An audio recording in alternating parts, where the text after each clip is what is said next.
ترپ های ماینکرافتی که میتونید رو دوستاتون پیاده کنید. پارت 2.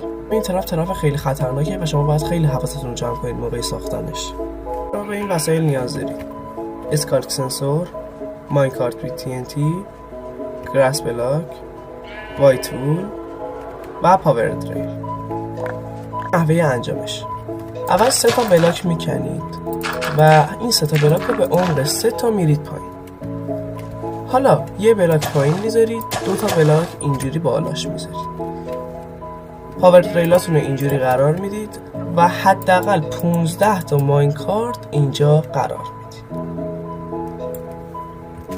حالا آروم خارج میشید اینجا، خیلی آهسته اسکالک سنسور رو اینجا قرار میدید، وایت وول رو روش میذارید و در آخر گراس بلاک رو روش قرار میدید و خیلی آروم همچنان که شیفت رو نگه داشتید ازش فاصله میگیرید. بریم نتیجه رو ببینیم. بالاخره این روزم تمام شد. بریم خونم. این چیه دیگه؟ یا اول فاز، یا خدا.